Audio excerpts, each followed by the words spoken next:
Keep moving forward, never accept less than who you are. Live your best life, be strong and free. It's the hit back with the hash of black.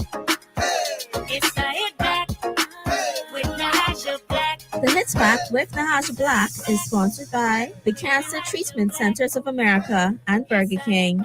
With the hash of black.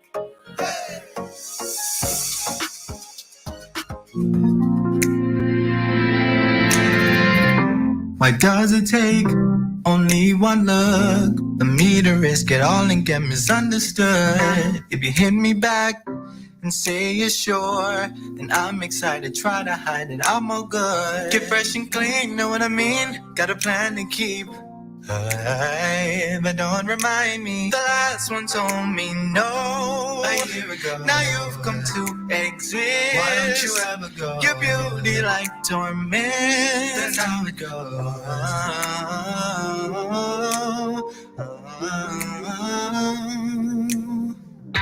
Why you gotta act like you're so shy? Don't you know you're always playing on my mind? You're not too busy, you can't explain why I gotta be the one you're always playing. Could it be crazy me to catch feelings? Oh, the last one told me no. A year ago. Now you've come to exist. Why don't you ever go? Your beauty. Good afternoon, Bahamas, and welcome to the Hit Back. I'm your host. The music you're hearing is by none other than one who I believe is a superstar. You don't know him. You don't know him. I guess maybe I'm the only one who don't know him because this brother is just super talented. That is Amir. The song is called Crush. This young man by far is impressive. I got to tell you, it's very impressive, this young man. He wrote all of his own songs, arranged them all. I want you to hear this song. Before I bring him on, I want you to hear this song because I have fallen in love with this song. I just heard it last night, and I love the song.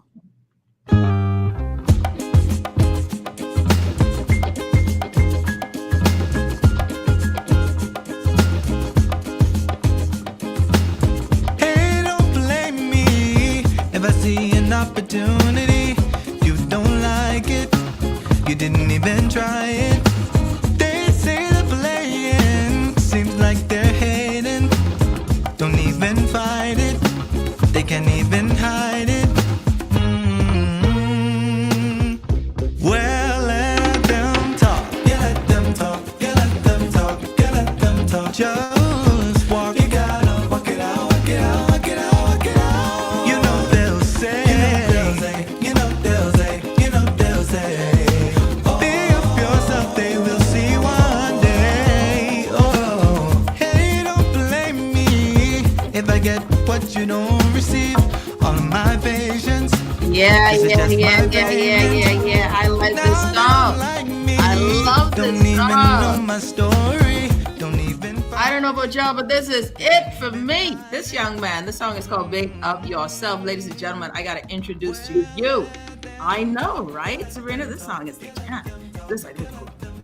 You gotta walk it out, walk it out, walk it out, walk it out. You know they'll say, you know they'll say. I really like this song. They will see one day. I like it. I want to welcome, ladies and gentlemen, this brilliant young man. I got to welcome you. Amir, I don't know where you came from, but buddy, we got to stay. Someone says I absolutely love the groove. You ain't the only one. This entire album. Amir, welcome to the Hit Back. Thank you so much for being here. Thank you so much for having me. How are you?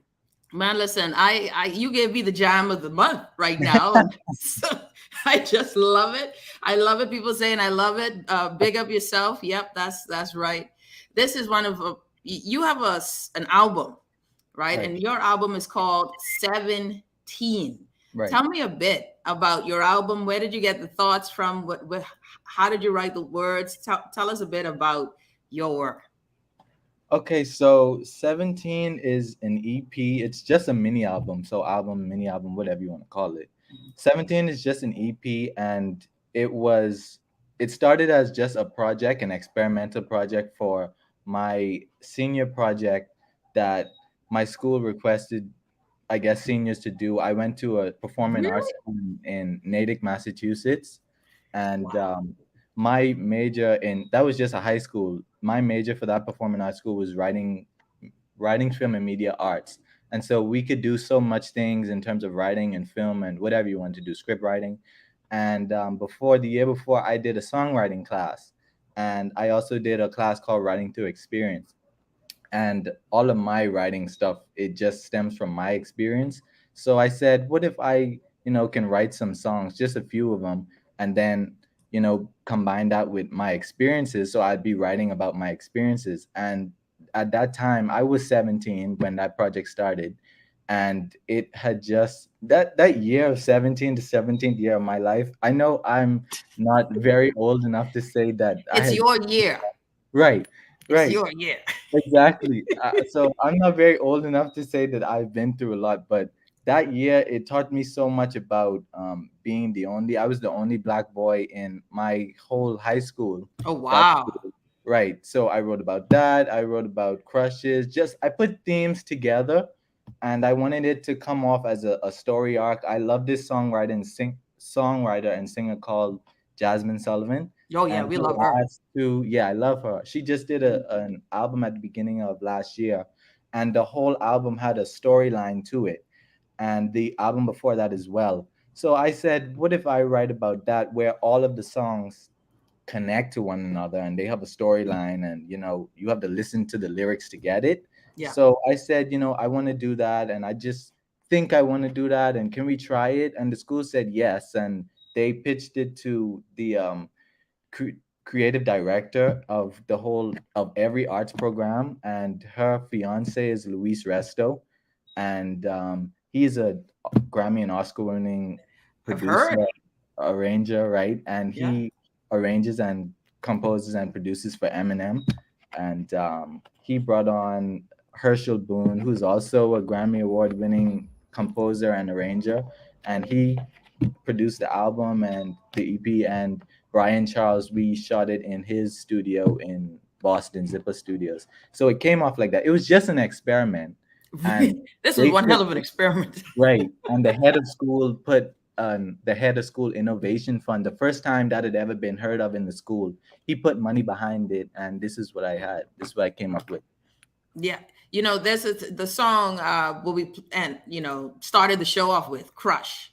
Right. I love that song as well. Actually, I loved that first, and then I heard "Big of Yourself," and I'm like, well, there you go, brand new number one, right? But tell me a bit about that song, Crush. So Crush is actually my favorite song of the whole EP. Actually, a lot of Really? people, yeah, a lot of people really love "Big Up Yourself." Only me, the first track was big too, was popular, but a lot of people like "Big Up Yourself." Crush is my personal favorite because every time I listen to it, I just get emotionally satisfied, just to say. So how I wrote that song was, a lot of people ask me, "Who is this about? Who is this crush about? Who is this crush?" And I always say, and which is the truth. I'm not trying to cover or front, but crush was about just a few circumstances with girls that it just didn't turn out right. Like it would be a little fling, and then it would be That's they what it would sounded like. right. Yeah. It would be a little fling, and then they would ghost me. So I was like, why does this keep happening? It probably happened like 2-3 times. Not saying that happens now. No, I'm just saying. I mean, it's a sad song. As you Right. got an album now, buddy. Right. But it just kept happening a few times. So I was like, what's going on here? And I forced myself to sit down and write that song. And your beauty like torment, why don't you ever go? That's the way it goes. And it keep going in a cycle. So that's what I wanted to write about. Listen, I think that to me, because it sounded like different people. It Right. was like it just seemed like different people. I was talking to you, and then someone else walked away. It was, and I said, this kid can write. This dude is sharp, right? That it's like poetry. Thank Your you. style of singing, your style of music.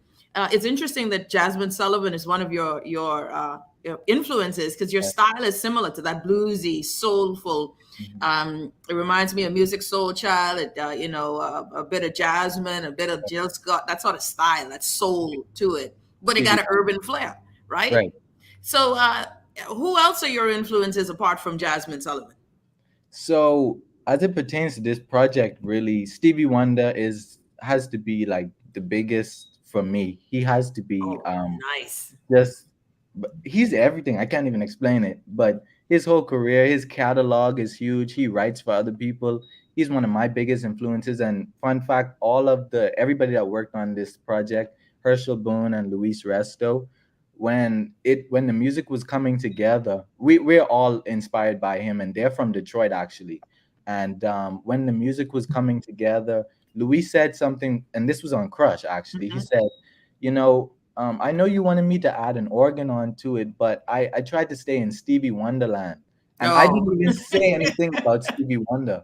And I was like, wow, his sound just keeps following me. So Stevie Wonder, he's big for me in terms of creating music and singing, and also just who else is there for me? Probably Fantasia and Kim oh, Burrell. oh, dude, Amir, you're my guy. Thank you. You, I really like you. Those you hit on all of the great names of music, people that I love as well. That's probably why I connect so well to this. Would you say mini album? What do you call it? What did you call it? It's an EP, and that's just a mini album, just like 6 to 8 songs, whereas an Well, album is 12. yeah, okay, that's a good point because you have what I've got now is 6 songs: Right. "Only Me," "Crush," "Big Up Yourself," "Lonely," "Young Millionaire." I haven't had a chance. The last two I haven't had a chance to listen to: "Young Millionaire" and "Take Me." And I can't wait because I'm going to be playing them throughout the show today. So your music will definitely get played today. I'll Thank tell you you. that. Let me ask you this before I let you go. Where can folks listen to your stuff?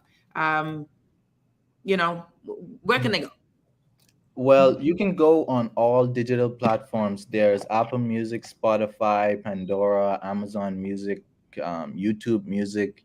I do have just for Bahamians because the regions with YouTube Music, you can get it like automatically for free on in America, but just not, in the Bahamas. There's on my YouTube channel, Amir, Ameir.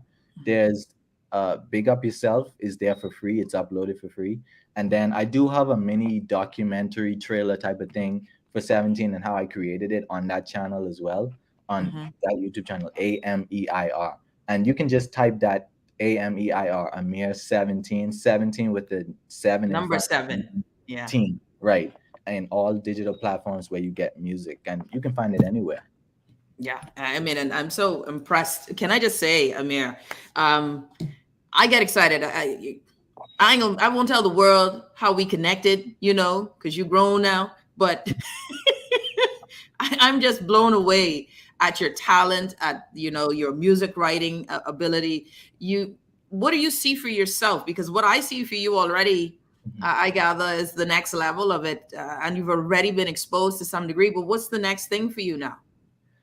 The next thing for me now is definitely, well, I'm staying in college. I'm a first generation college student. And What? yeah, my parents are very proud of me so far. I just started in the fall. And so Congratulations. this is these are my college years for the next like 4 years. I You just started. better I'm a stay in. freshman. And so I'm doing that. I'm doing creative writing and media and film in college. Mhm. So I can keep my writing going as well as doing things in media. And I also just as for songwriting and music making, I just want to keep writing and also want to write for other artists as well. I don't have to sing all of my music. I would like Mhm. to write just like Stevie Wonder does. He writes for other artists. He wrote for Aretha Franklin and stuff like that. Yeah. So, Yeah. I never know. Just keep writing music and keep making music. And I have a lot of musician friends that can help me with that as well. So Yeah. that's what I want to do. And to come back on your show as well, that'd be an Of honor. course. You best believe it now, right? Yeah. Amir, you're a superstar now, man. Like, well, for the fact that you're on my show makes Right. my show better. So I'm happy. Thank you so much, Amir. Congratulations. We are so proud of you, Thank you. and I assure you that your music will be playing for quite a while on Thank my you. show for sure. And I just gave it to the producers as well, so it'll be in the system. But thank you for being so talented, buddy. Thank you for having me. I appreciate it. No, man. And congratulations, first gen university student. Live your Thank best you. life, man. Don't get Thank you. COVID. Thank you. All right. Thank you so much. Amir joined us there. So proud of him. Boy, we got some talented Bahamians, man. So that excites me. I got goosebumps. Just so proud of our talented young people. Morgan Hanna, that down there, you guys, I posted a video of her on my Facebook page, and it's circulating more now, right? What she's doing with her gifting with the guitar. I can't remember what it was, lead guitar. I can't remember. But these are our young people, and they're super talented. All right, we're gonna go and take a break. I want you to hear the song "Crush" by Amir. We'll be back after that.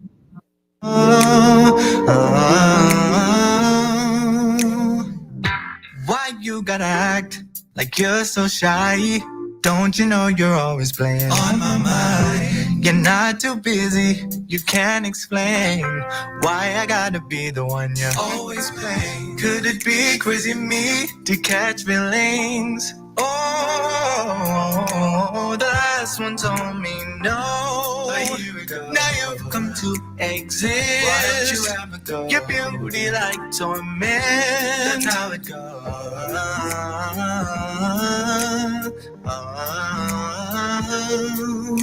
I'm so sick of the notes and I don't know. Guess I gotta go. Join my own show. They can say nothing else cause I'm trying. Yeah, I'm trying to find the domains of mine. Can you give me a break and about some time? If you'd be so kind, promise I'm not lying.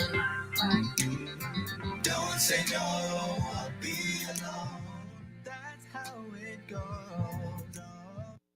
When I got prostate cancer, my family didn't know if I was going to live. At Cancer Treatment Centers of America, within days, I got an appointment.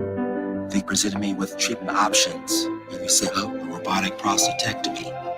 When my scans came back, there are no signs of cancer. They don't see you as a number, they see you as a part of the family. I'm going on with my life. That's a real gift. Call us at Cancer Treatment Centers of America. The new Guardian Radio app is here. Listen live to all our Guardian Radio shows and live video stream select programs in our studio. Get information about Guardian Radio shows and our hosts. Send messages, including text, email, and even call. All from our amazing new Guardian Radio app. Download it free today in your App Store for your Apple device or Play Store for your Android device. The all-new and improved Guardian Radio app. This is Guardian Radio 96.9 FM. Fresh news, smart talk, all day. Got a plan to keep. Could it be crazy me to catch feelings? Why you gotta act like you're so shy? You're just trying to hide. That I'm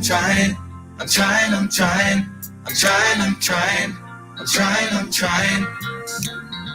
Get fresh and clean. And we're back. You're listening to the Hit Back with Nahaja Black, Guardian Radio 96.9 FM. Young talent all across the world. We are continuing to shine wherever we are. Don't forget to download, share, get familiar with our superstars, man. Amir, Ameir. You can find him. Amir, the number 17. 7 and the number 7, and then TEEN. Teen. Get it? All right. Well, we got a good show for you today. And also, don't forget, another super talented Bahamian I want to shout out to, plays the lead guitar there in somewhere in Canada. I think it's Edmonton or Alberta. Morgan Hanna, brilliant young guitarist. Brilliant, like stupidly talented. We just killing it. Just smashing it up. Anyways, it's Friday, y'all. And so we are in a new frame of mind. We are in a new space. I'm feeling good. I feel like I should, you let them talk. Big up yours. Listen, this song, Dr. E, this is going to be our song. I want to welcome out, without any further ado, my good friend, the one and only, Dr. E. Eddie. What you saying, darling? Hi, everybody. Happy New Year. Happy New Year. It's been a little while. It's been a little while. And for you, because it's the new year, I'm wearing all of my, it's Androsia, Bahamain. This ain't Androsia. It's Bahai. Yeah. Bahari. Yeah, you got to get me one of those. I want a dress. So you see the dress? They have a dress. So. Yeah, that's a lot of fabric. It's a lot of. I just needed a shirt. Just throw it on. Hi, so it's good. So good to see you, darling. All is well. All is well, all is well. And I hope everybody is having a great start to their year, despite every new challenge that may come up. Despite the new transformer called Omicron, yes, we're trying our best to live our best life in these tenuous times, darling. Well, look here, Eddie. If you're just tuning in, Dr. Edrica Richardson joining us, family and marriage therapist, or is it marriage and family therapist? I would switch it up on you, Eddie. Yes, I do.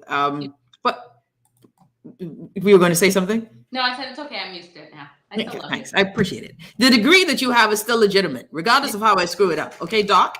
Thanks. So I want us to talk today about, getting our mind in the game this year. This year, 2020, 2021, all of them rolled over like bad minutes, right?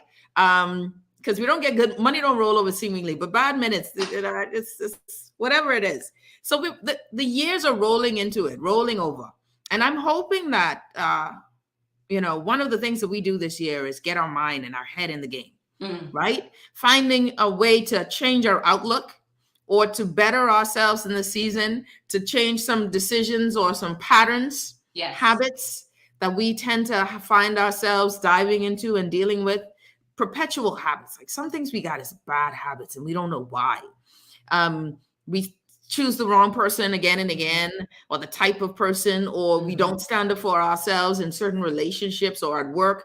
I'm doing this thing on Wednesday with Wealthy Wednesday, so we even got bad money habits. Yes. But I want to start off with you in this. How do we set goals? I think we set goals by understanding what it is that we think our purpose in life. We have to have a vision or an idea. And it takes a while for most people to figure out what their purpose is. And so if you find yourself drawn to certain things over and over, especially when you're looking at career stuff, those are the things that let you know that they're probably on the pathway to whatever that purpose-driven life aspect is. And so the goals then become smaller steps to get to that huge thing that you want to achieve overall. But I want to say this. I know with New Year's, most people want to come out and have all of these goals of things they want to achieve this year. And I'm giving everybody a pass this year. And instead of having New Year's goals, I'm telling everybody just have a New Year's theme. And the reason that is because it takes a New Year's what? A New Year's what? A New Year's theme. Theme. A theme for the year. What's going to be your theme for the year? Okay. And it takes away the pressure of trying to get things accomplished when we live in such a time right now that we're constantly changing and adapting to our environments. We are literally evolving week by week based on what COVID is telling us or what our economies are telling us or even our workplaces. And so if you relax that a bit and you focus on whatever this theme is for the year, I'm going to guarantee it's probably going to help align you much better with your overall goals and purpose in the first place. But that just relaxes you a bit so that this year, people can sometimes get so hyper-focused on their goals that they don't actually enjoy the process or live throughout the year. And just with everything that's been happening, we need a break. We need to give ourselves a bit of a break. And so don't get me wrong, I still think you should have a vision. I started my year off having I went to a vision board event. It was fabulous. I always tell my clients to do vision boards, but I was able to do mine, and I'm gonna have to swing my camera to the wall so you can see it. Like I literally have it on my wall. And I make sure I tell them, like I did what I tell my clients to do. I put it on the wall. So every day I'm looking at it constantly. So I'm always reminding myself, creating an energy-driven source that I'm manifesting these things in which I'm visioning. And they don't just need to be for this year, because when I think of vision board, there are ongoing things that I'm going to achieve over some time period.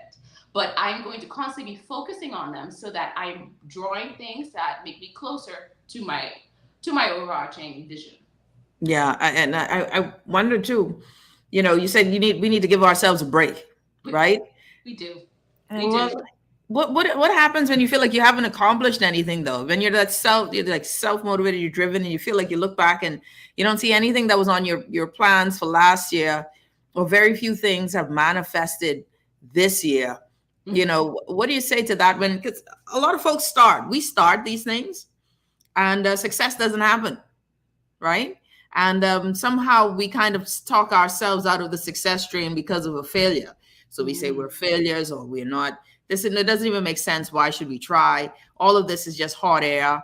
This isn't real. You know, this is airy fairy. This conversation isn't important because it's not. These things don't happen. You make plans and they don't happen. What do you say to folks with that mindset? I say that, one, that sounds very, very pessimistic, and it's a very negative view of things, and we have to understand that our perception becomes our reality. So if you already start your life out with a negative perception, what do you think your life is going to manifest into? I definitely believe and live a life that is energy driven. So my energy attracts a lot of the things in which that I'm trying to accomplish and the people I want to align myself with. And that also sounds like someone who's probably been through a lot of ups and downs. So they equate that they have what we call an internal locus of control, internal mechanism that tells them they're the source that attracts unlucky things. So they become this idea that nothing good is going to happen to me because I constantly feel like I am attracting this negativity. But you have the ability to change anything in your life. And the easiest thing you can change is your mindset. That is all in your control. You don't need anybody else to help you with that. And when you work on having small positive thoughts, just saying the idea that this thing didn't work out now. And this is why language is so important. It doesn't mean the next time I try it won't work out. If you hear any of the successful people in life talk, they always tell you how many times they failed. I love when I read the article about the guys from Airbnb and how they started out. They lost millions of dollars on their first transactions. And then guess what? The next time they did it, Airbnb. And it manifested into greatness. But you don't necessarily always the first time you hit a home run. But you have to keep trying. And you have to go in with the mindset that this thing happened to me at this point, but this is not who I am. This thing I'm working on and I'm trying to draw near to me is coming closer and closer. So I believe it really starts with your mindset, and you are ultimately in control of anything that goes in your mind, that sits in your mind, and that ruminates. And I tell people that because when we think of negative thoughts, when we think of people who've been traumatized or people who've histories of depression and things, they sit and anxious people, they sit and they ruminate on these thoughts. And you have to first start by acknowledging the power in which you're giving to these thoughts. So if you're saying to yourself, look, I am traditionally an anxious person, but today I'm only going to give my anxiety, it gets 1 hour of my time. I'm not saying, so what you're saying to yourself is that 23 hours of your day is not going to be focused on it. You're in control because now you're reclaiming the control, which means your anxiety is going to start to lessen. But again, it started with you making the choice to be in control of your thoughts. Dr. Edrica Richardson joining us here on the Hit Back with Nahaja Black, Guardian Radio 96.9 FM. Today we're having, I think, a very substantial conversation because we talk about this thing, Eddie, where we are, the new year. Every new year, this is what we do. We goal set. We write down. Well, for some, write down. But we talk about what we want to do, what this year will mean. Let me ask you about that mentality alone. Why is it so important for many of us to hope for, this thing with time, new year, new me? What has made it so important why is it so important that we do this, that we think on these things? Or is it not as important as we've made it out to be? I think it's important because we need focus, right? We need something to guide us to know how to kind of map out our lives, right? And I think we have started to, I think maybe the hallmarks and the other people probably created this first and we fell into this pattern. But now that it's there, it's not necessarily a bad one. I don't necessarily think the new year is it. I tell people I believe it's your birthday, because that is really your new year. That is your ability to say that I've survived another year and I'm going to add another year to my life cycle. And what do I want the purpose of this year to be? But I think it is, we think of fresh starts. We think of the one being first, right? The genesis, the starting of it. And I think because of that, we associate the new year with a time to renew ourselves, to try out, to set goals, and to do new things. And so it gives us direction as humans. A lot of us need direction. It helps us have discipline, which is the idea of keeping us motivated all year. Yeah. I think what is so powerful about what you shared is, the genesis of it, but the year, right? The impact of that year that you were born, and really should be the first, that should be the time when we, start to meditate on these things. But it's fascinating that we like to do it at the beginning of the year. So then it leads to what I think many people will tend to, like, they're top things that we put on our list, right? We have top things we put on our list for the new year. And I don't know if you want to lead in that, but I know one of the first things is everybody we want lose weight. Now that's always my top thing.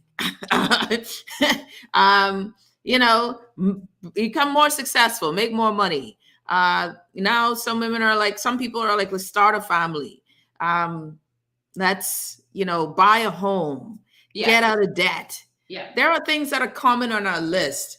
But when you talk about a healthy, round or sound goal-oriented process or structure, what would you think that it would be?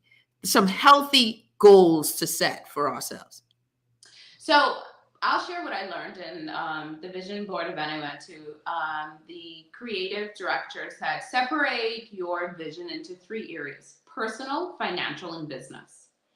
And she said that those are the 3 main areas because most of us are always thinking personal things we want to achieve. And then she said financial, because if you don't see it, vision it, then how are you growing towards it?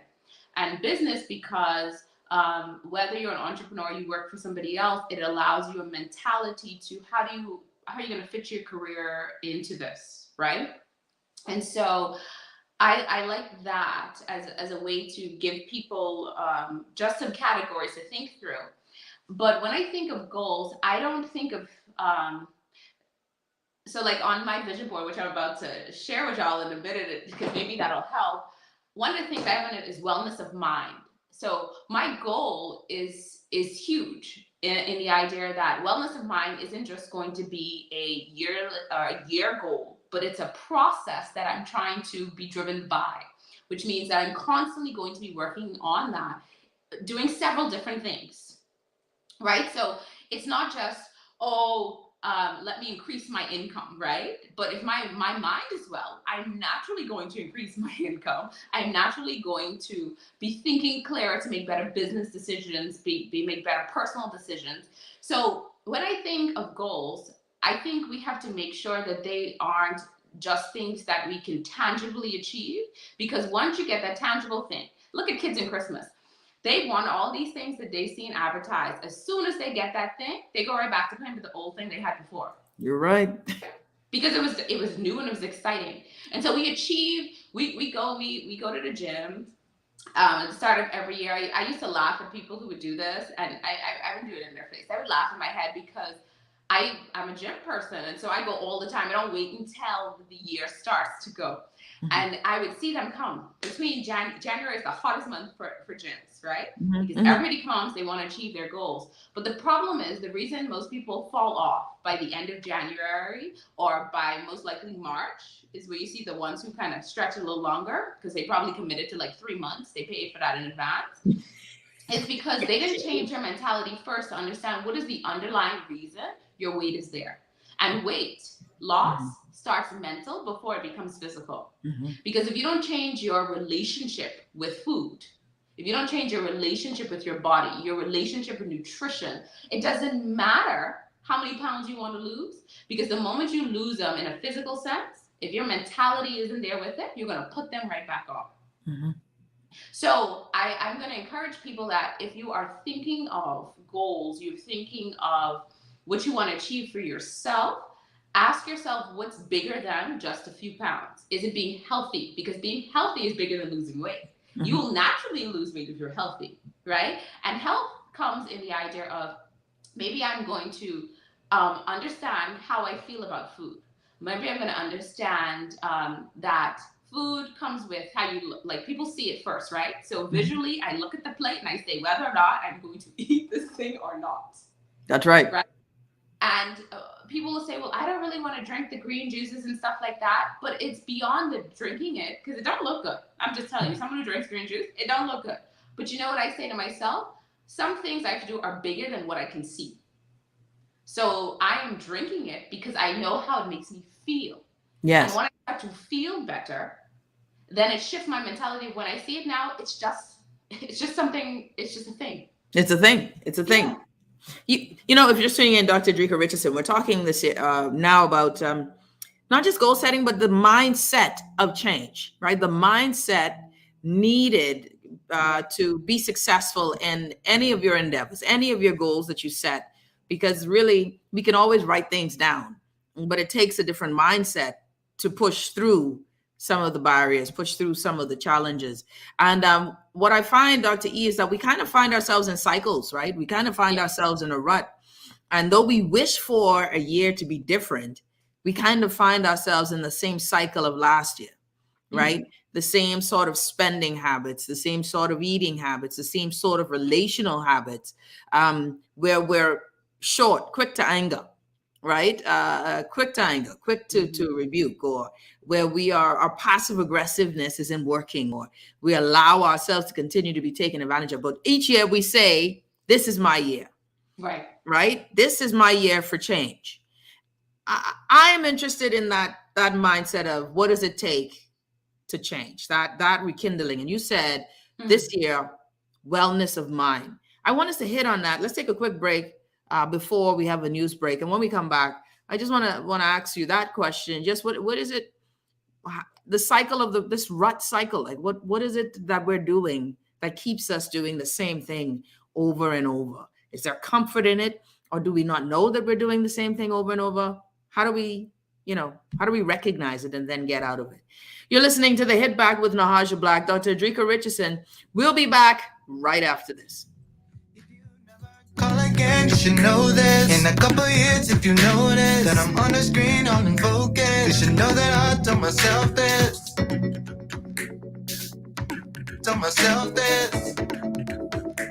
You should know that I told myself this. One day I'ma wake up, and then I see myself in the paper. But first I gotta get up when I hear the alarm beat.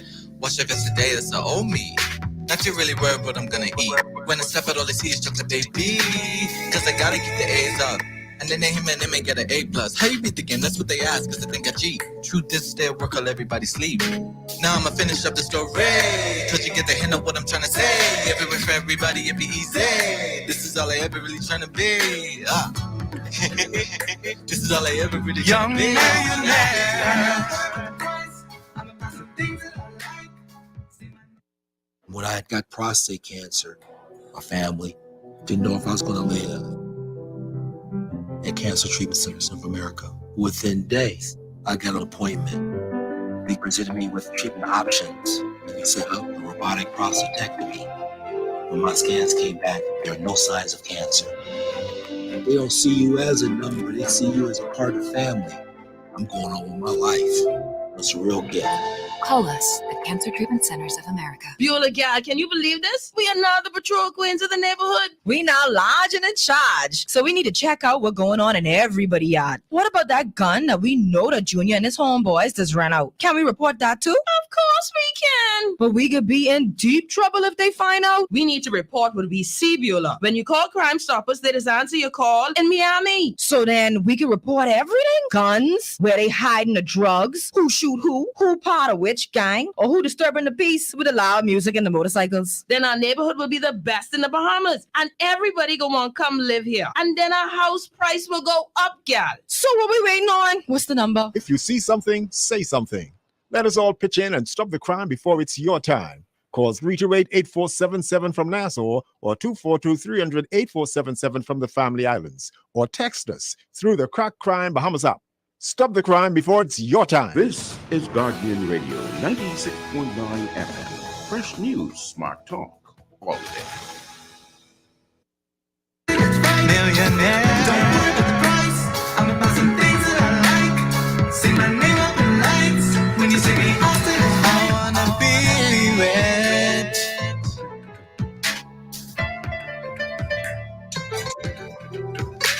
And we're back. You're listening to the Hit Back with Nahaja Black, Guardian Radio 96.9 FM. That song you're hearing is by a young superstar, young phenom, rising star, very own Amir. 17 is the name of the album. You can find it on Spotify. You can find it on Amazon, everywhere. Just go look. Amir, Ameir. Someone says he has a superstar name already. I concur. But I want to bring on, we're talking about something that is very near and dear because I'm always looking for tools to make myself better and to make me better for my people, my friends, my family, my husband, my children. How do we be better? And you're better for yourself first, because a happy you then means that that is the fruit. The seed of you will produce the fruit of you. And so if you're miserable, that's the fruit you'll give to everybody else. If you're not happy or content in yourself, that lack of contentment will spill over to everyone else. And so it's important that we get ourselves together. And this mindset of a new year, new year, new me. Every time we do this, we want to be better, right? We yet to hear anybody want to stay, below average, or we just want to be better. We want to do things better, win more instead of losing. I got Dr. Edrica Richardson here, family and marriage therapist, good friend of the show, personal friend of mine, love her to pieces. Dr. E, welcome, of course, back to the show. Well, thank you for having me. And I'll just say this. I think it's always important for us to, if the new year is the time that you think is you're most likely to change, then do it. If it's not your birthday, it's the new year, whatever it is, if it's tomorrow, just start doing something. Let's not get stuck. That's what we want to fight, getting into this stuck place. Yeah. And that's why it's so important, right? Not to stay stuck, but the mindset of change, Eddie, the mindset of change. I'd asked, how do we recognize certain things, right? And I want you to lead off for me now. What are your thoughts on this? How do we get to this place? How do we get into this mindset, this healthy mindset to be better? It really comes first by doing some self-work, right? And recognizing what are your thoughts? How did they start in the first place? And what I mean by that is every day you're making decisions for something. You're making a decision after you get up that you're going to get ready. You're going to get out of the house, whatever it is, what you want to do that day. You need to now recognize that you're making the decisions, right? You're in control of that. And how those decisions are made, because you have some thoughts that keep ruminating in your mind that this is the way to do it. Mm-hmm. So the first step is always acknowledging and recognizing what role you play. After you recognize how you think, then it is, okay, so this is how I know I form thoughts. Now, am I doing or being around people who are going to help me make sure and align with the thoughts in which I'm having? I think it comes then to accountability, right? Because we have to now be accountable for the things in which we're thinking, in the ways we're trying to achieve those things as we move forward. So I think it's important that when we think of goals or when we think of getting stuck, we have to first question for ourselves, what are we doing to contribute to that? Because I think that a lot of times we don't recognize that we are the first line of defense, but we're also the first line in which we create things in our lives that don't go so well.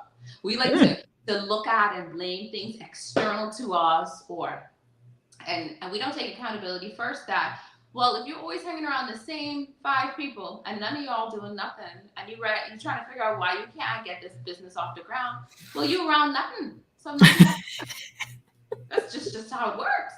I know me and my team are successful. You know why? Because we choose to, and we align with success. So my whole team winning right now, and I'm so excited about that because and then we recognize how to help each other. So if I know a little bit of something, I share it and pass it on, and vice versa. We have reciprocity. Yes. So again, it really starts first with the person. Yeah.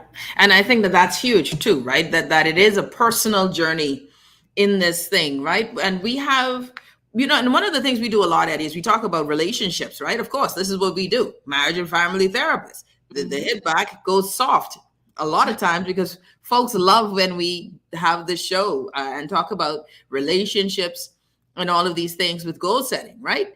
But do we put relationship goals? Do you find that in your practice, do you find people put relationship goals on their goals list? Like, I want to be a better mother, or I want to be a better spouse, or I want to be a better daughter, or do you find that as a common thing where we want to be better interpersonally? If you're my client, yes. That is the number one thing we know is on your list, because we have to have a plan and a direction for how we're going to do things. We're just not going to say we're going to be good at this thing. Mm-hmm. And so if you're not, I don't know. But yes, because if you're going to be in anything, I always believe there has to come from a place of intentionality. And you should be, like, for parents. I always tell parents, if you're not, all good parents are constantly worrying about being a good parent. Yeah. Let me say that. If you're not worrying about how you're parenting, you probably ain't a good parent. You just messed up all kind of people's feelings just now. All good. I know I hurt a lot of people's feelings. So all good parents think about that. They think about, and they sit and they question whether or not the things that I'm doing are in the best interest of my child, and how I'm going to continue doing things that promote and encourage and uplift my child's self-esteem and self-worth. That's what good parents do. They always say, okay, if I do too much of this, will this happen this way? Yeah. So when it comes to goals, there should definitely be some in all categories of your life. So another way you could look at it is break down the four or five most important areas of your life. Maybe one area is family, maybe one area is intimate relationships, maybe it's career, finances, whatever it is, and have those goals in each areas so that you are being better, because the relationship you have with any of those things only gets better when you understand, how does this help me with my purpose? I like this. That's actually, look at you. I really, good thing I don't pay for you. It's just free service. I appreciate it. That's some good stuff right there. I'm so happy you're free. Because I think that, and I see our guest is joining us. We'll have him join. Dr. Hall will be joining us on the other side of the break after the 5:00 news. But, what I think is so powerful about what you shared there is we have to, is that a fruit of a whole emotionally intelligent person, though? Because I think that there's quite a bit of us who are also not thinking of, I need to be better for my kids, or I need to be better. I need to get me better so that I can be better for someone else. Yes. I find that we kind of, like you said, we focus on material things or those tangible things in our goal setting. And that's not healthy. Oh, it's definitely not healthy, because then if I have too many adult clients right now whose parents are finding a hard time connecting with them because they no longer need them in the way they did growing up. And for a lot of parents, the way they did parenting growing up was, I got you a lot of stuff. I made sure you went to the best schools, you went on trips to Disney World, and you had a roof over your head. But they don't count? What I failed to do as a parent was, I don't actually know you. And now you're an adult, and you don't need me the same way you needed me as a child, meaning like I don't have to provide those things for you. Now I have to get to know you. I am responsible to get to know you. And most parents find themselves disconnected from their children because they have to switch the mentality to, this is this new person that I need to know. This is not my little, it's always your baby, but this isn't your 10-year-old, your 12-year-old, your 5-year-old anymore. And so if maybe you can make your plan with your child as they grow up to say, let me get to know you this year. because you're going to change a little bit and evolve, and I want to know that person you're becoming. And I don't want to assume that I know who you are anymore, especially after you've left my nest. And so that I want to encourage people to do that, so that as I have these adult clients, they'll have a little less issues dealing with the fact that, you know, they don't really have relationships with their parents. They go by, but they don't communicate. Yeah, we hail up. What are you saying? Haven't seen mommy in a week. Not me and my mommy now. I'm just saying. I'm just throwing that up there. Because she'll watch this and she'll be like, what are you telling the world? No, mommy. Your phone ringing right now. No, mommy. I wasn't meaning you, mommy. Okay. What are you telling these people? We'll be back. Dr. Edrica Richardson joining us, and then Dr. Hall also will be joining us. New to the show. We got a male joining. Oh, I'm so moved. Oh, we got a man coming on the show. Can't wait. You're listening to the Hit Back with Nahaja Black, Guardian Radio. We'll be back right after this. They say I can't live this lifestyle, but they had not. This is my time. Don't hate, just know that they say I can't live this lifestyle, but they had not. This is my time. Don't hate, just know that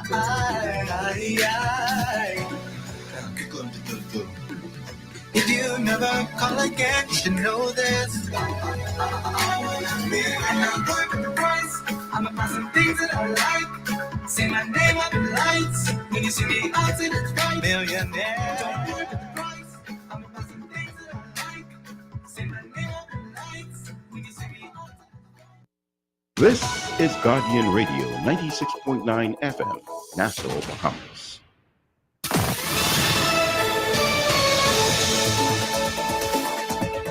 Good afternoon, I'm Tashina Robinson, and here's a look at what's topping the news at this hour.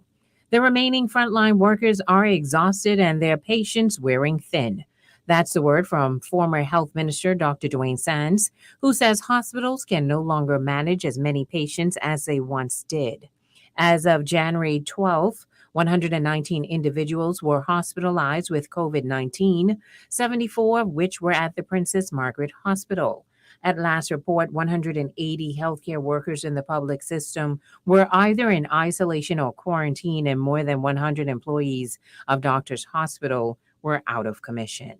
Bahamian consumers will face a tougher time obtaining credit from lending institutions in 2022 and possibly into 2023, according to Central Bank Governor John Rowe.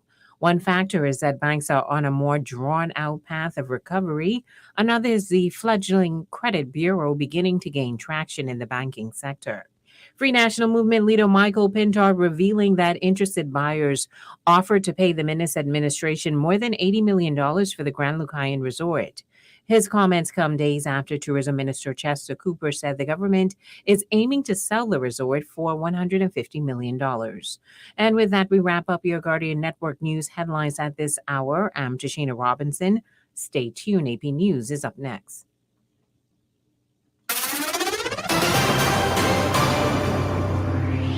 Coronavirus update. I'm Ed Donahue with an AP News Minute. Stocks finished mixed. The Dow down 201 points. The White House says a federal testing website launches Wednesday. 4 free tests will be available per home. The website is covidtest.gov. The CDC recommends at-home testing when experiencing symptoms 5 days after a potential exposure. The government says retail sales fell in December. Product shortages, rising prices, and the arrival of the Omicron variant of COVID-19 prompted Americans to sharply cut their spending last month. The Commerce Department reports retail sales fell a seasonally adjusted 1.9% from November. Restaurant sales slipped 0.8%, while department stores fell 7%, and online sales dropped 8.7%. Still, that followed a burst of spending in the fall that helped bolster the holiday season, and compared with December 2020, last month's retail sales were 16.9% higher. I'm Ben Thomas. And I'm Ed Donahue.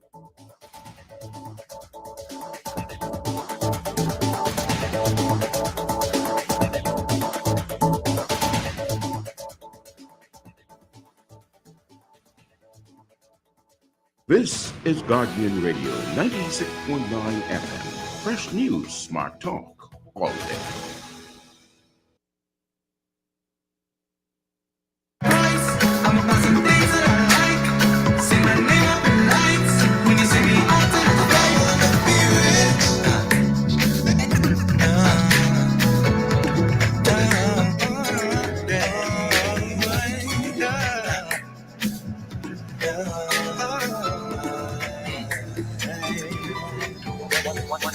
day I'ma wake up. And then I see myself in the paper. But first I gotta get up when I hear the alarm beat. Once I miss the day, that's the old me. Not to really worry what I'm gonna eat. Now I got your attention. Not to really worry what I'm gonna eat. Oh, I know. Forget about you.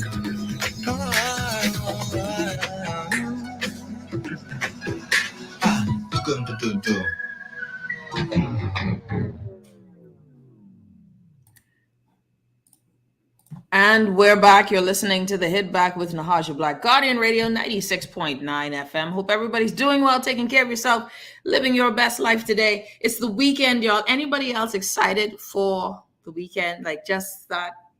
No, I would say, I say this with a lot of selfishness in myself, my spirit. It's a lot of selfishness when I say that, because I know a lot of y'all still got to go to work tomorrow. But I'm feeling that for y'all, because I'm off tomorrow. I need to repent. I need to be a bigger person. I really should try and be better. But boy, I'm looking forward to 6 o'clock, honey. Woo! Child, let me bring my good friend, Dr. Edrica Richardson, and special guest, Dr. Kristopher Hall. Hello. Hey, everybody. Listen, you're looking forward to 6 o'clock, so I'm guessing this is the last thing you got to do before you out today. Last thing. Am I the only thing standing in your way of freedom? Not you. You were part of my freedom, man. You giving me that ride through to 6. You don't even know. You guys are support staff right now. I love y'all to pieces. Eddie, introduce us to Dr. Hall. Dr. Hall, of course, a colleague of yours. Introduce us to the illustrious Dr. Hall, who's going to add to our conversation today of changing mindsets. I hope I do a good job, but because I've known Chris before he became Dr. Hall, so I have a whole different relationship with him. He's not only a very good friend, but now he's a colleague and a fellow research partner. But I'll let him give the specifics on his background. But I met him actually when he was a PhD student at the University of Central Florida, and he's a great therapist. And I don't know what else to say. Now he's become the head of the department at the university in which he works at, and I'm just so proud of the person that he is and will become. Because my team is just successful. I tell you this all the time, as you know that as my friend. But I'm glad he's lending his voice to us today, because we always need a male perspective on some of these topics. Always. And so just welcome another great professional, trained, and licensed clinician. I like how you added all of that. Dr. Hall, welcome. Thank you. I don't necessarily know what to add. I haven't been illustrious in a really long time, but I appreciate it. I like him already.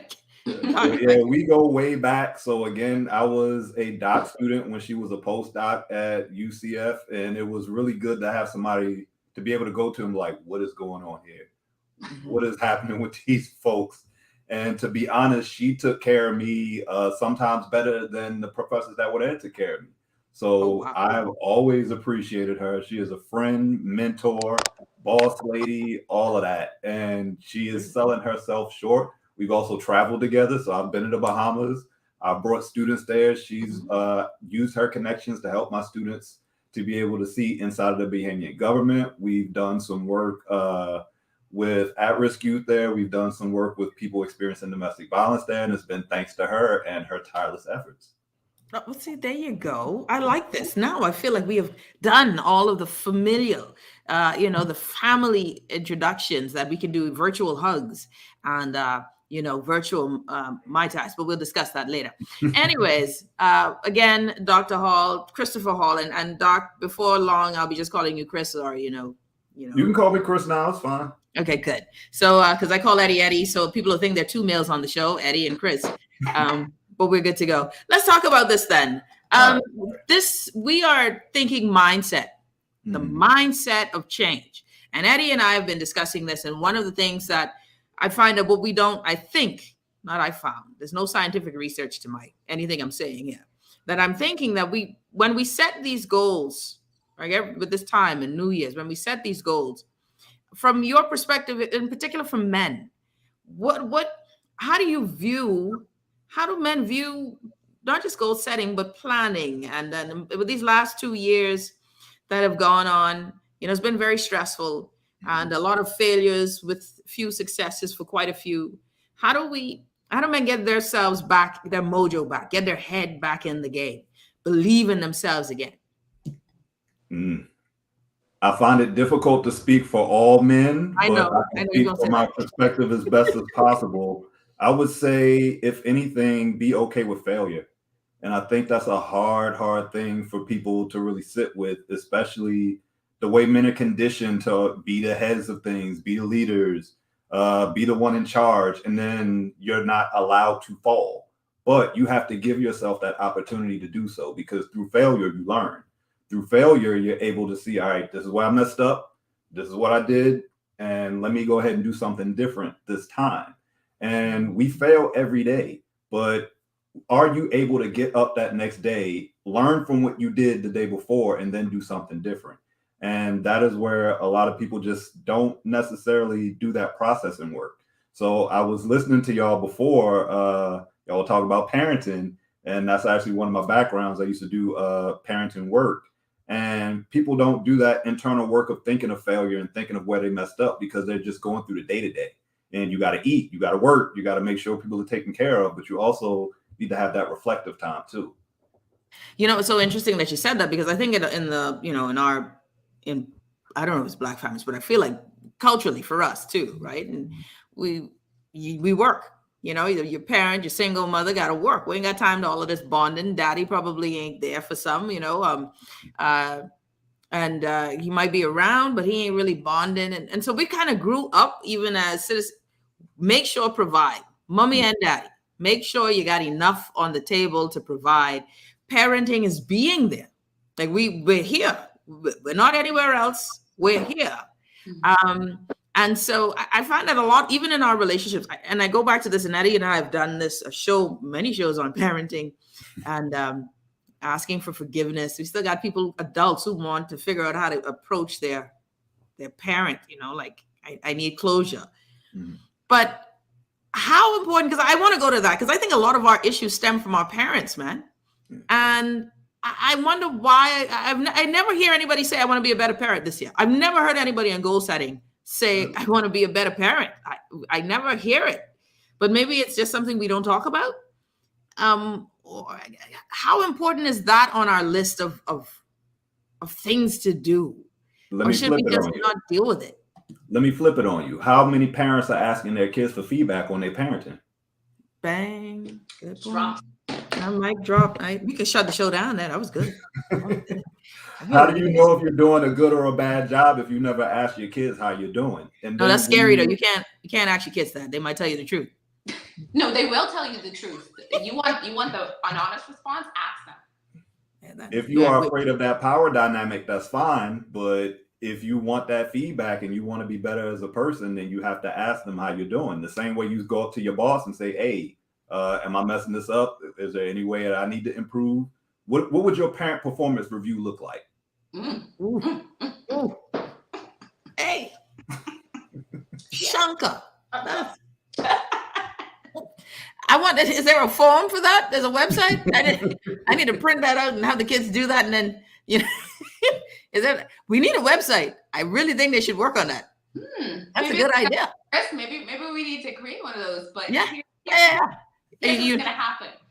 Our parents going to be ready and open for the truth, because you cannot ask a child that question without being ready to receive it and not defend your position.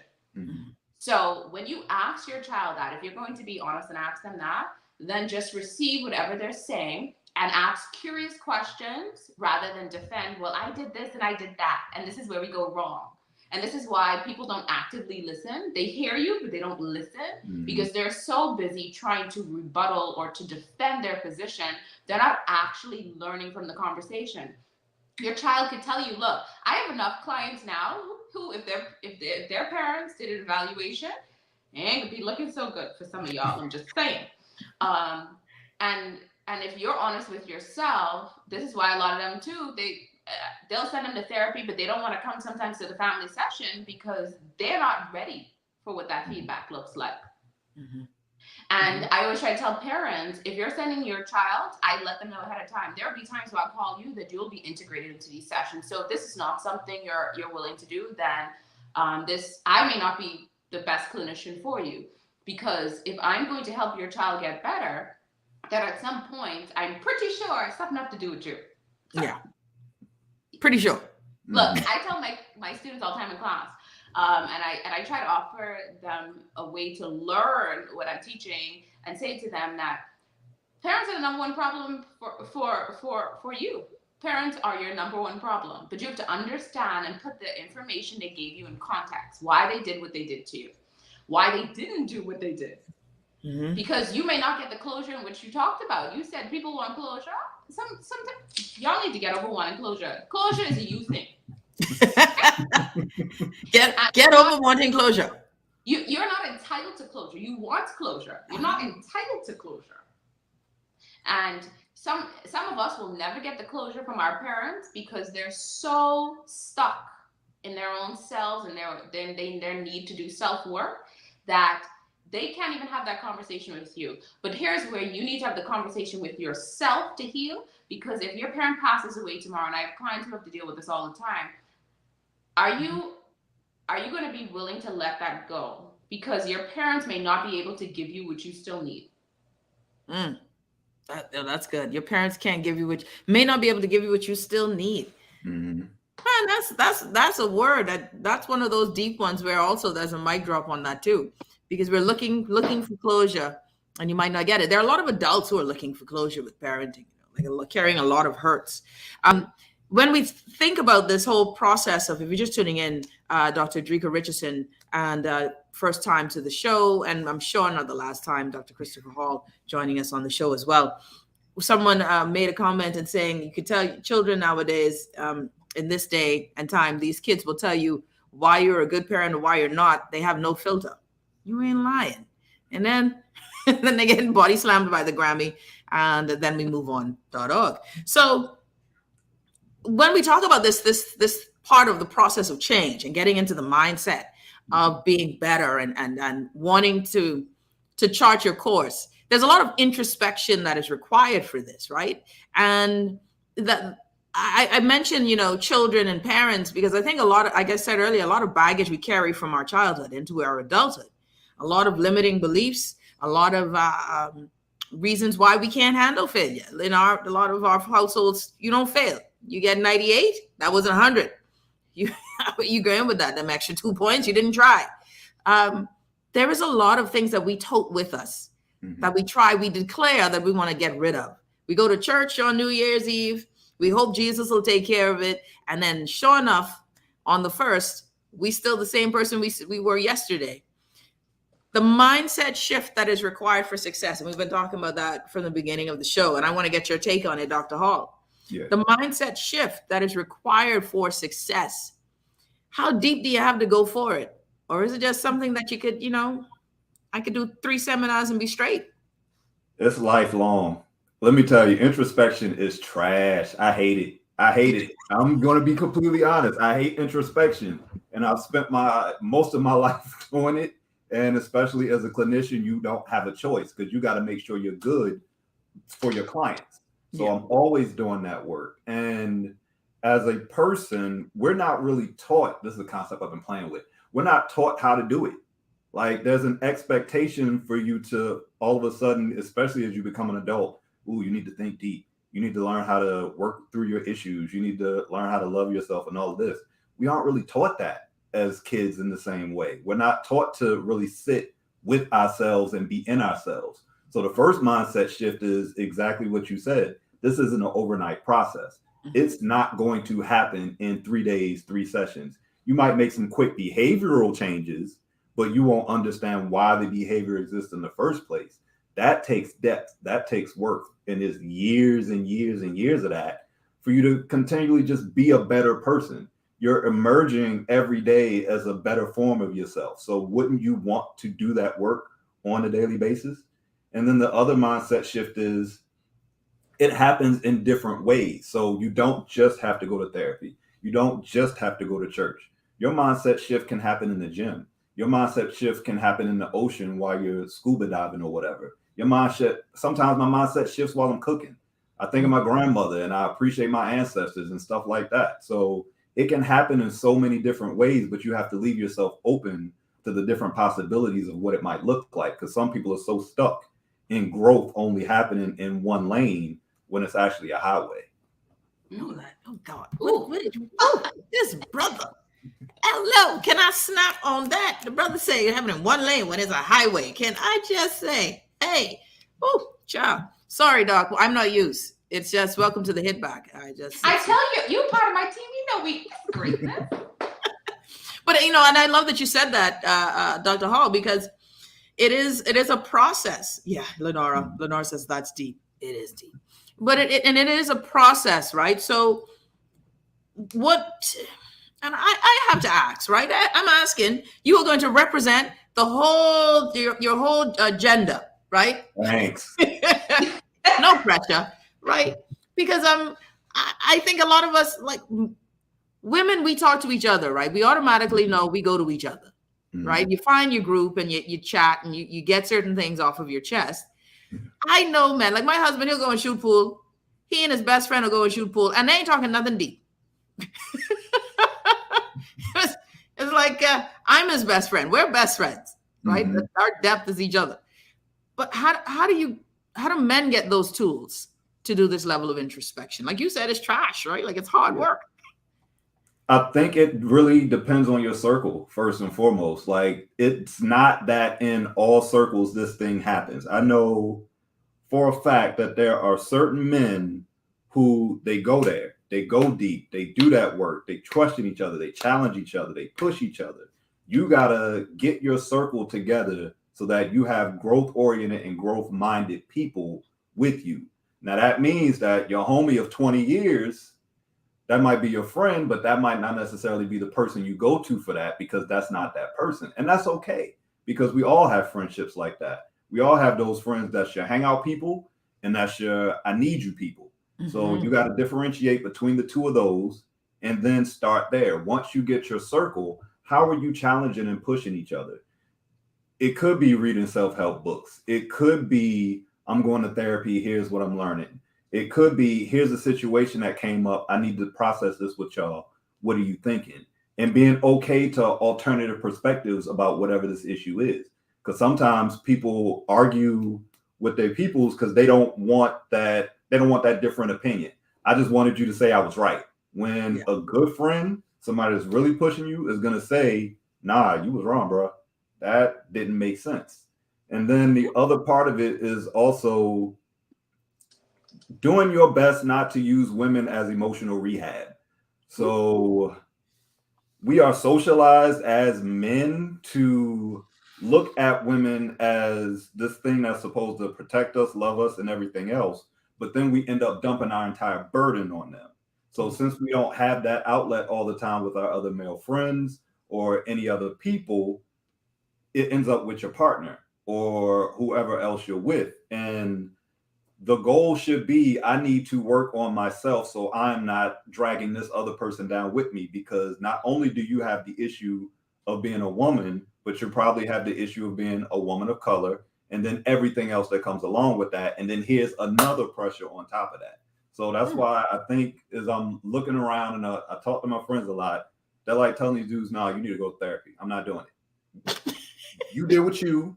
And when you got it together, I will be here for you. But I'm not holding that no more. You're going to have to work on that. So yes, we're going to have to work on that. Get your homies together, upgrade your circle, and actually start talking about things instead of just shooting pool all night. Man, I like that. Look here, man. This dude, Eddie, Dr. Hall, we got to take a break. I don't even know. Eddie, that was quick. Yeah, I know. I don't even want to take a break. Got to pay bills. This is rough. When we come back, more with Dr. Hall, more with Dr. E. We are discussing it today. Getting yourself in the right mindset for success, getting your head in the game. 2022. Get your head in the game, people. Depression, we got to discuss that. Recognize it, what to do, get out of it. How do you get out of it? Can you get out of it? What are the steps? All of this good stuff. But this has to be our year, right? This is what church, I'm a church folk. Every year is my year. Every year. It's like going to the casino. It's my day. We will be back right after this. You're listening to The Hit Back with Nahaja Black, Guardian Radio.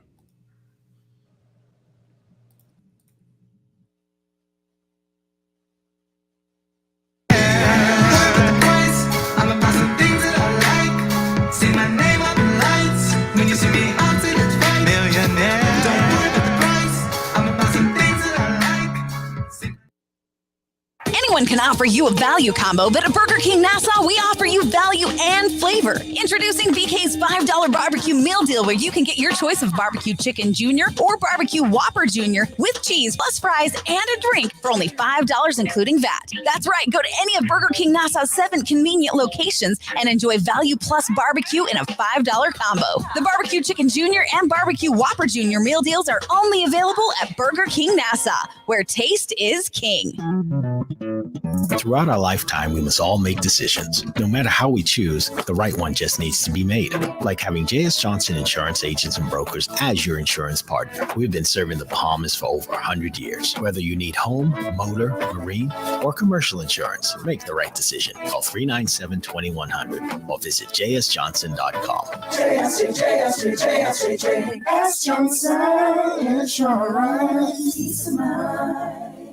When I got prostate cancer, my family didn't know if I was going to live at Cancer Treatment Centers of America. Within days, I got an appointment. They presented me with treatment options, and we set up a robotic prostatectomy. When my scans came back, there are no signs of cancer. They don't see you as a number, they see you as a part of the family. I'm going on with my life. It's a real gift. Call us at Cancer Treatment Centers of America. This is Guardian Radio 96.9 FM. Fresh news, smart talk, all day. It's the Hit Back with Nahaja Black. It's the Hit Back with Nahaja Black. It's the Hit Back with Nahaja Black. It's the Hit Back with Nahaja Black.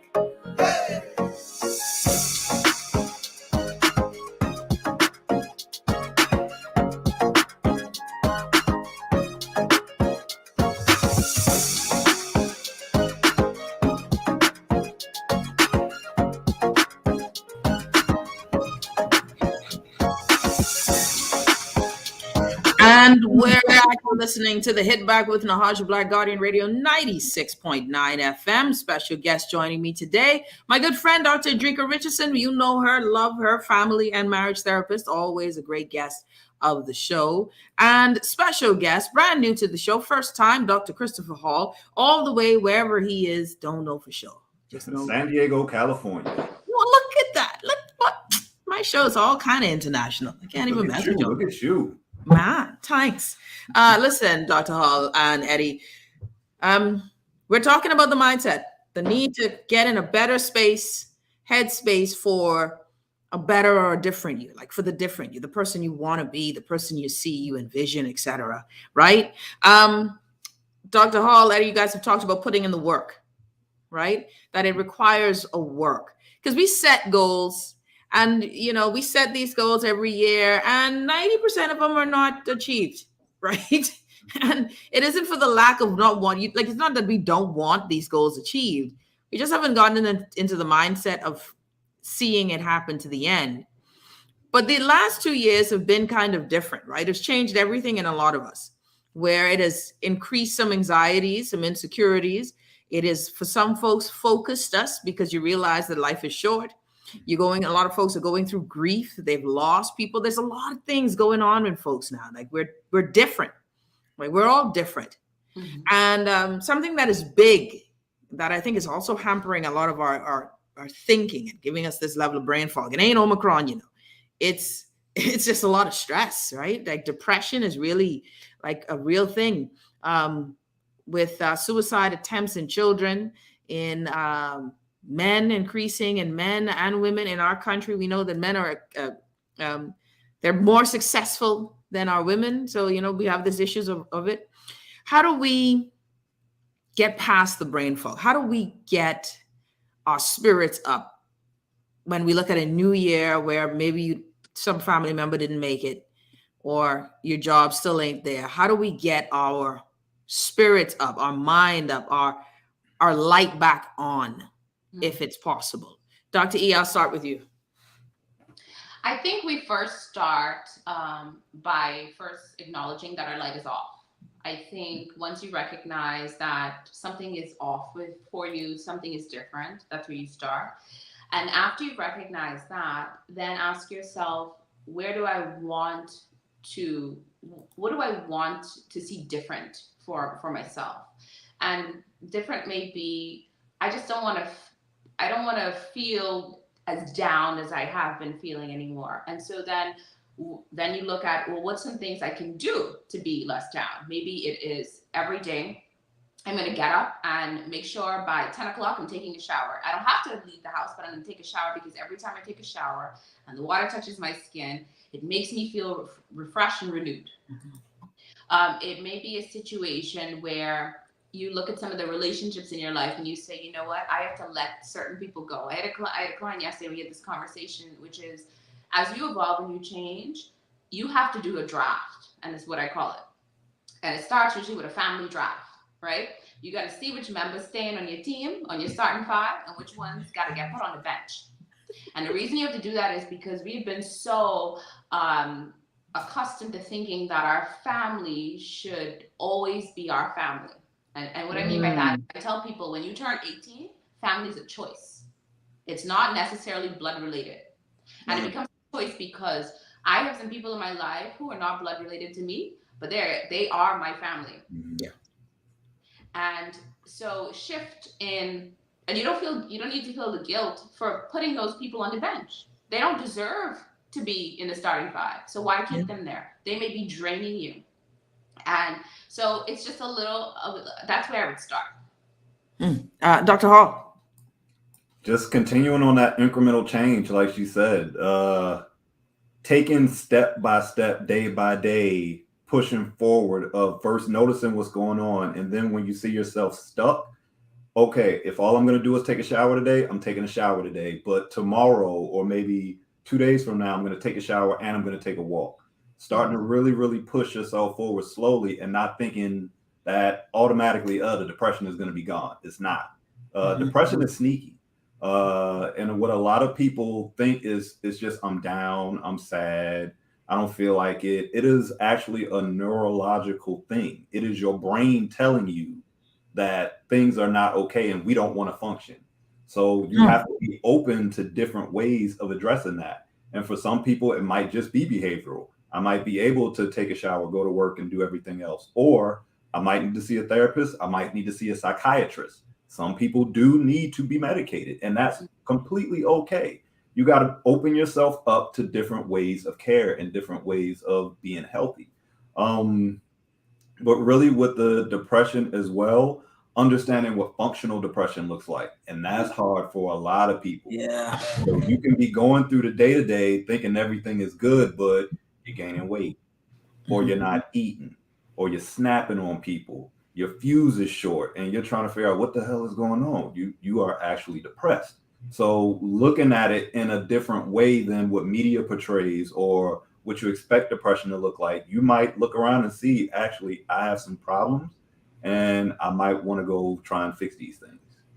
You know, functional depression sounds a lot like, I think a lot of Bahamians are functionally depressed. I really do, Eddie. And Dr. Your thoughts on that? I think we go through, we just do, right? We exist and we work. Your thoughts? I think if I had to put a number on it, I would give it at least 40 to 50% of people are functionally depressed. And why I say such a big number is because those are the people that get up every day, they go to work, they do a good job at work, but when they come home, they are completely exhausted, they isolate, they may even self-medicate, but every day you see them, you would think that they're the top employee. But other than work, they have no life. Their life is literally just that. And the moment, like if somebody says to them, they get a bad performance review, that only adds and builds to how they feel about themselves. Functional depression also looks in the way of we we mask it by doing a lot of stuff. Or you have those people who are so busy and they're so in all of these organizations and they're the top person doing this. But really, that's just a cover up, because if they spend some time sitting and dealing with themselves, they don't want to see it. They want to be so busy that they're distracted by their stuff, is what we'll call it. Their bull stuff. And so we need to make sure that we, they always say check on your strong friends. You just need to check on everybody at this point. Mhm. And ask those people who are displaying signs that they're good and they're always okay. Check on them too, because most likely something is going on, and it's always good to know that somebody notices you. Mm. Yeah. Someone said, this pandemic has caused me to look at everything differently, even asking for professional help. I felt stuck with all of the deaths and, so much loss. When a lot of people have this pandemic has caused so much grief. And that's why I think too, when we talk about New Year, new goals, how do you get out of the other year? You did we're still holding on, and rightfully so, to some things, to some people we've lost, and the pain may bring comfort. You don't want to forget people. There's so much mental weight that people have been carrying these past 2 years, and Eddie, of course, here in the Bahamas, what we've been dealing with COVID and the economy, etc. Right. How does when we talk about getting the light on is it also, that's also joy, like getting your joy back, right? How do I help my neighbor get their joy back, or can I help my neighbor get their joy back? Is it still always all that work, all that introspection? Dr. Hall, you want to start, Eddie? You go. No, he can go. I'll I mean, it ain't all bad all the time. I'm a little bit of a pessimist / realist, so that's my lens that I'm looking through. But yes, you do find those moments to find your joy in the middle of everything that's going on. And your joy might look a little different than it did 2 years ago. I can't travel to the Bahamas and see my friend the way I would want to do, but that might mean something very, very different now. And this also gives us the opportunity to find new joy. And I think that is what a lot of people don't always want to do. We want to fall back on that thing that always made us comfortable, the thing that always made us feel good. But what is your new joy? What are you pursuing? If anything, the pandemic has given us the opportunity to look at the life we have and say, what am I not doing to get to my best self? So if I'm going to now push through, and as I'm pushing through, what are the things I haven't tried? What are the things I haven't done? And how do I set myself up to do that? And I think another thing that really hit me within these last couple of years is people experience happiness just living life. But how do you find your joy? And have you been intentional about it? What is joy to you? Everybody doesn't necessarily know. You might be at a family cookout, having a good time playing dominoes. Yes, that's happy. But how have you intentionally gone towards joy? And that's something to really sit with for a second. And something I wanted to ask too, because that is something you sit with, right? Dr. Hall, you sit with that, Eddie. How do you even know what your joy is? Something that is so important to me in this, that has shown me there's so much weight people have been carrying, because of course I got to provide, and a lot of this too, and I wanted this to be something I'm hoping. I need my brothers to find help, right? Like our men in country just don't get, I feel like we don't give them enough attention in their need for mental help, right? Like that you are loved. We need you to be in a healthy space. It's okay to say you're tired. It's okay to say, you don't know what to do. This is where both of you as the professionals, I need your help to help me. How do we get men to seek help, to notice that I'm depressed? Because I think a lot of brothers don't know they're depressed. They don't even want to know if they're depressed. Men don't even want to know if they're sick. Like I haven't seen good out of my right eye, but that's just a headache. Like, so how do we get our brothers to get help? I'll go with you. You obviously, this is pressure on you, Dr. Hall. Go first. Thanks. Yeah. Are we creating a culture where it's okay for them to seek it? That's question number one. Are you creating a culture where it is okay for men to seek help? Are they being shamed for seeking help? Are they being told that you're not man enough, you're not good enough, you're not worthy if you seek help? Because that's that outside stigma. That's the first barrier. The second barrier is the internal stigma. And in that internal stigma is all that stuff that they have absorbed about what manhood is. And that's the part we can't necessarily control.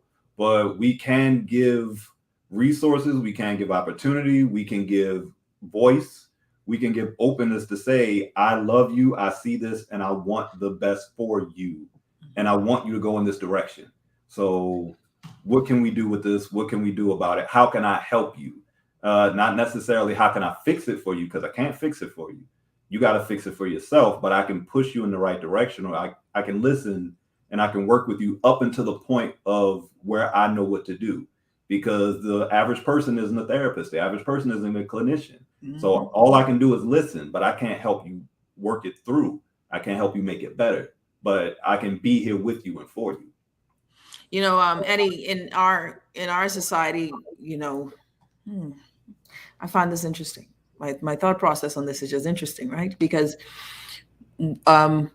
whenever we have discussions about men and women in society, in our society, right, the pushback is, well, you know, Bahamian woman got everything. Like, what are y'all complaining about? In essence, right? Like, what are you really complaining about? Like, nobody talks about, you know, the fellow who gets abused and all of that stuff. So it's kind of always this, it's difficult for them to relax, like trust that we are on their side as well. Yes. How do we help, you know, as a woman, as a wife, as a friend, you know, how do we as women, is it possible? How do we help them to know it's okay to cry? Or it's just, you know, you're not weak to me, you know, you need help. How do we help? Then we have to create vulnerably safe spaces for them to be themselves, to fall apart, we have to let them know that in the idea of them being a human, we're not expecting them to always have on their superhuman capes. And that starts with telling them stuff like that that part is okay, to show me these versions of yourself that I know exist because you're another person like I am.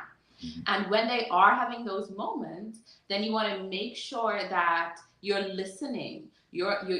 And women say it all the time, sometimes I just want you to listen. Sometimes men just want you to listen too. So shut up. So just listen. Create a space where they can talk and vent about stuff. And you don't have to necessarily fix it for them. Sometimes they may need a sounding board as well. I put up a post about this a little bit back, which is, it's okay for men to go to therapy. It's okay for them to say they're having a bad day. It's okay for them to not be all right. It's okay for them to admit that they have generational trauma. It's just okay. And we just have to normalize that being a thing, that you don't have to keep this super machismo attitude that I always have to look like I'm superhuman and I can't fall apart. Because honestly, sometimes that makes you so tough that nobody knows how to come and approach you. So the other thing is, men have to make sure, are you creating a space to where somebody can ask you that? Can they ask you those questions? Are you okay? And they're not getting a response back that is completely shutting them down. Yeah. So it goes both ways. But I definitely will say that we have increased our numbers in the practice with males who are in therapy. And that makes me hopeful that they've now recognized that I have to get better for myself, and I'm not going to be indoctrinated in the stereotype that says that men don't need help. Yeah. And there's a lot of pressure.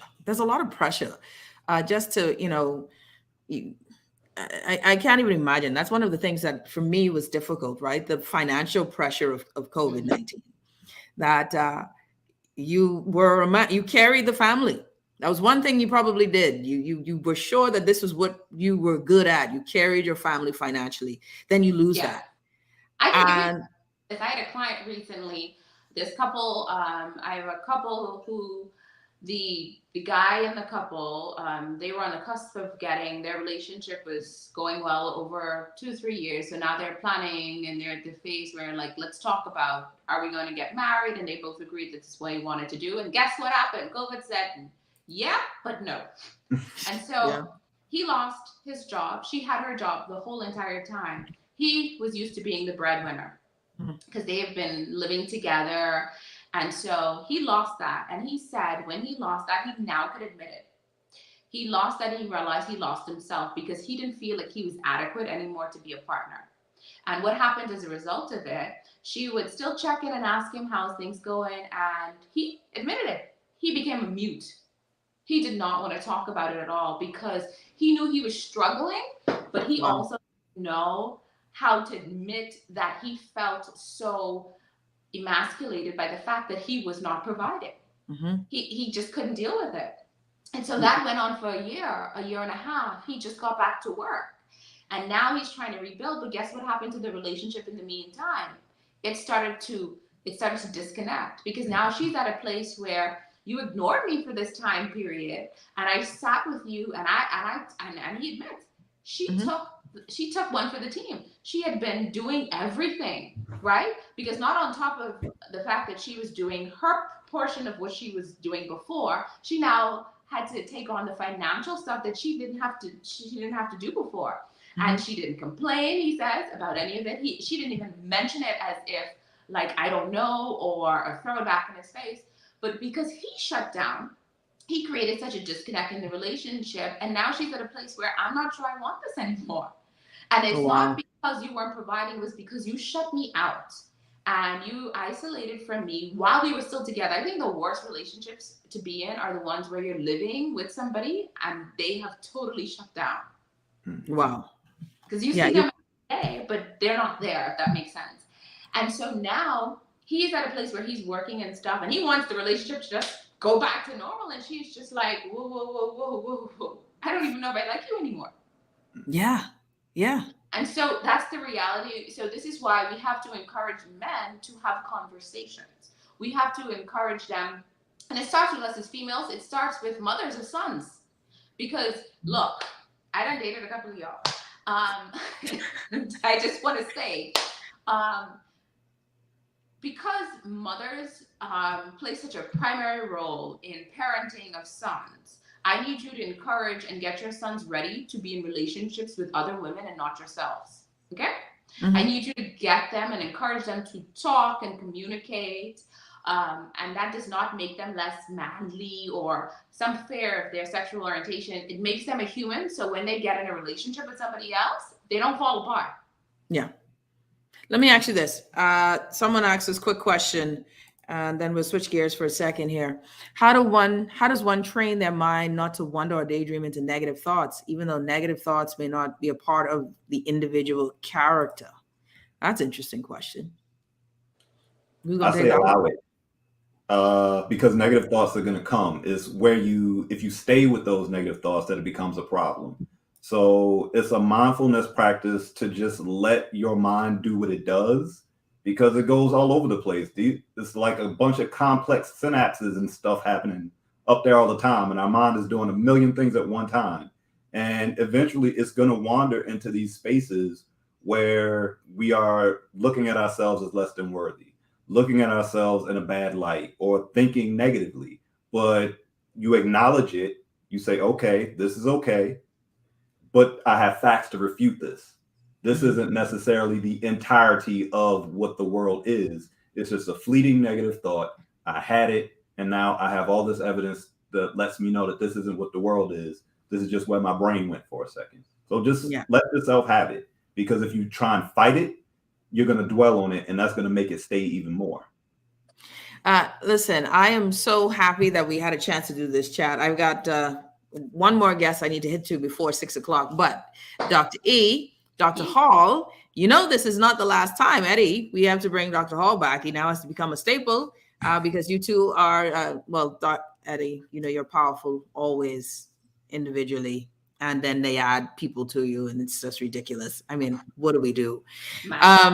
So I want to thank you both for your time today, because I think it's just important that we understand that mindfulness is intentional, right? Being better and being great is an intentional process that I loved. Dr. Hall is a good keeper. Chris, I really like you because my favorite line of the day is, it's trash. Introspection is trash. And you continued it to say, but it's needed, right? Yeah. Like it's work that is needed. And so I appreciate that because you guys have helped us today. And I hope that we do this more as the year goes on.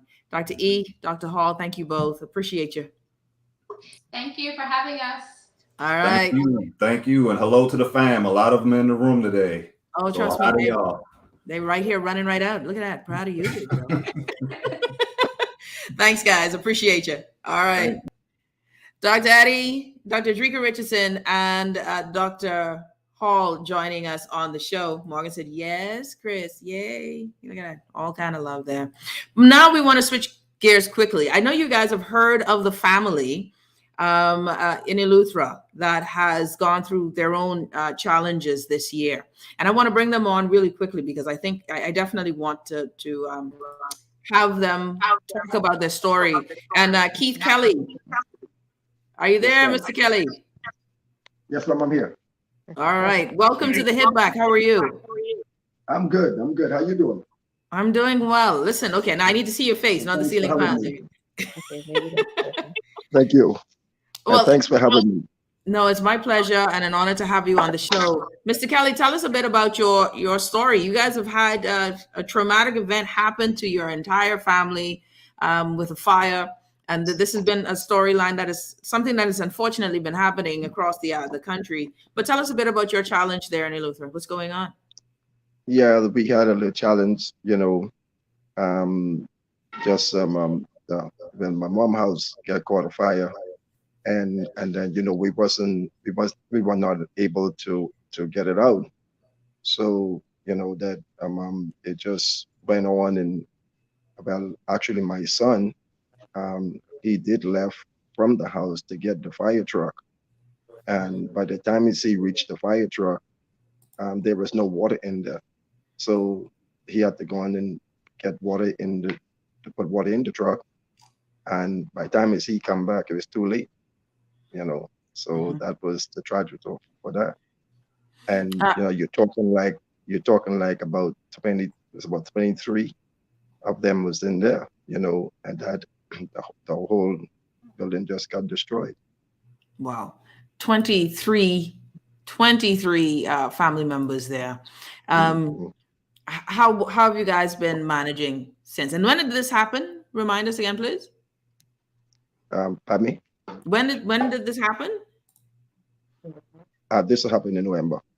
Yeah. And so 23, what have you been doing? How have you guys been managing? Well,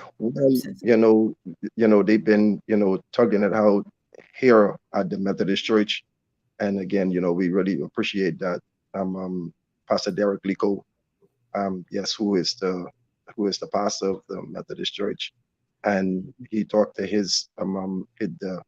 the persons who were over him, and so that he was able to get them in here.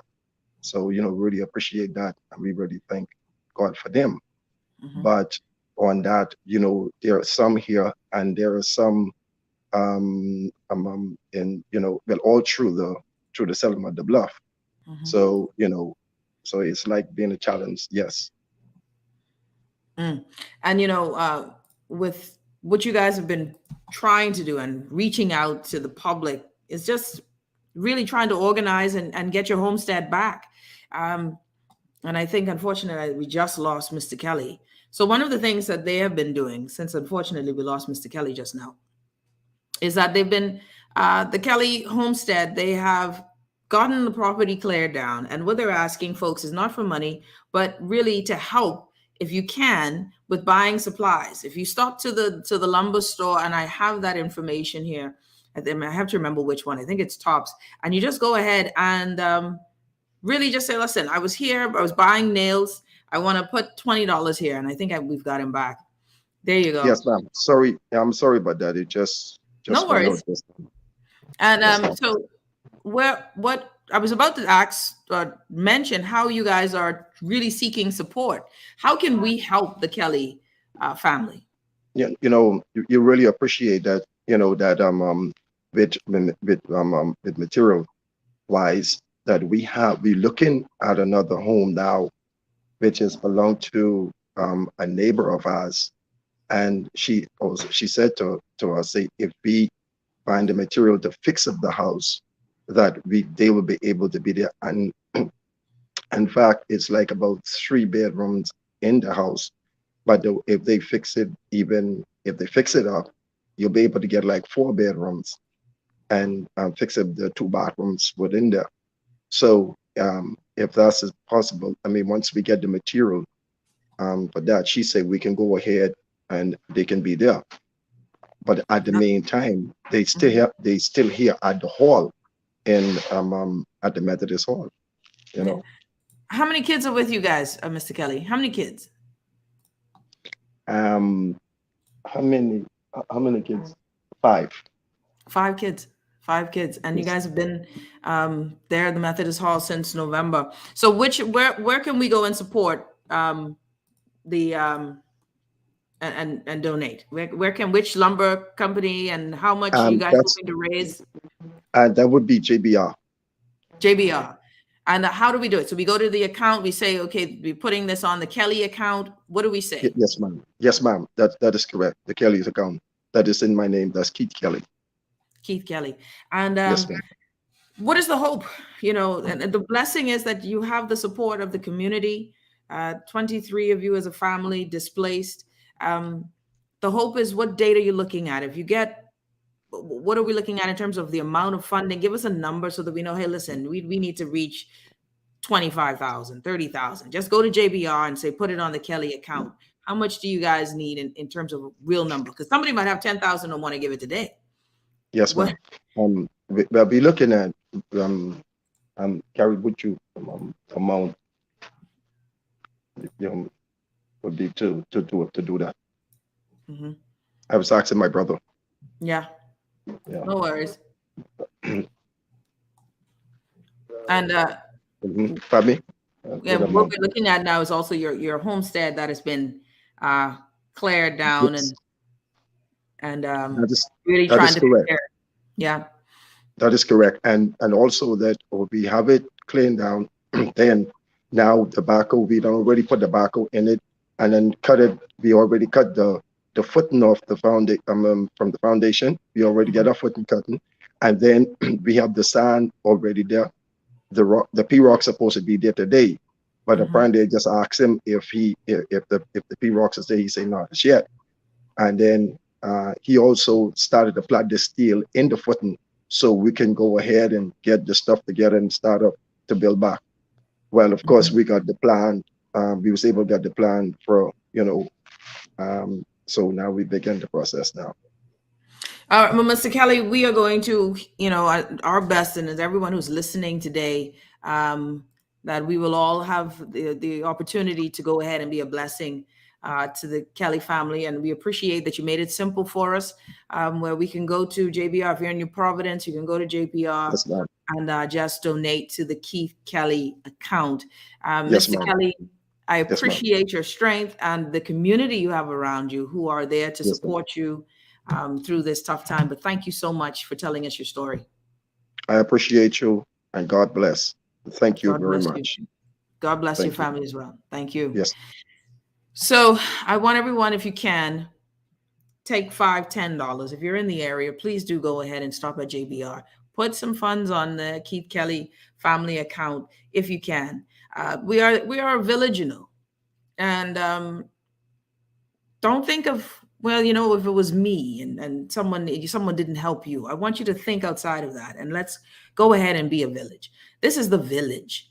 This is our neighbor, and being our neighbors, our brothers and sisters helper. You don't need to know them to stand up for someone, because one day those same seeds that you sow in generosity, even out of the little, God will magnify it from the abundance of your heart, from the goodness of your heart.